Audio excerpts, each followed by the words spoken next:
Mga katrops, welcome back ulit kayo sa aking channel Sports React PH at ngayon na ay pag-uusapan natin ang naibalitang trade ni Alperen Sengun sa Golden State Warriors.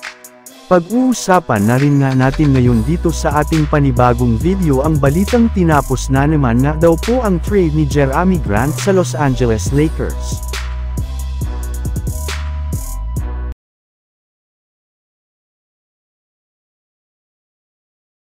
Naibalita ko na nga sa inyo mga katrops, na si Alperen Sengun na nga ng Houston Rockets ang next target na makuha ng Golden State Warriors matapos silang sumuko na sa pagkuha kay Lauri Markkanen sa Utah Jazz.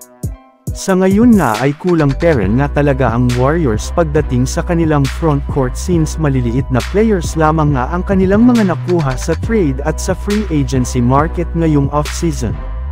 Kaya oras na rin naman nga upang kumuha sila ng isang legit na center kagaya na lamang ni Alperen Sengun na ginawang available na rin naman ng Rockets sa kagustuhan na ng kanilang team na maging contender na agad next season.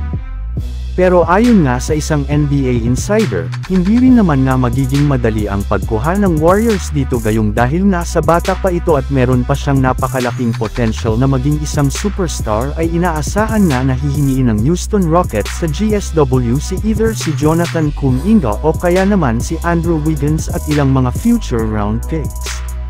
Samantala pumunta naman tayo sa ating sunod na pag-uusapan ngayon sa balitang tinapos na naman nga daw po ang trade ni Jerami Grant sa Los Angeles Lakers.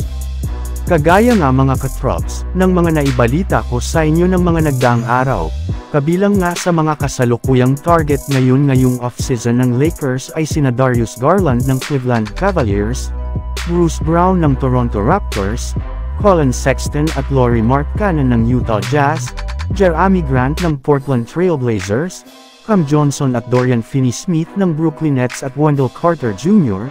ng Orlando Magic.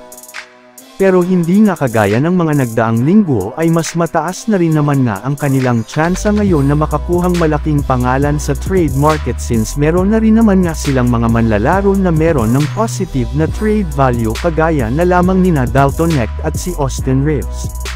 Kaya may pagkakataon na nga sila ngayon na makuha ang isa sa mga nabanggit kong players kagaya na lamang ni Jerami Grant na isa talaga sa mga tinututukan na manlalaro ni Rob Pelinka na gustong makuha ngayong off-season.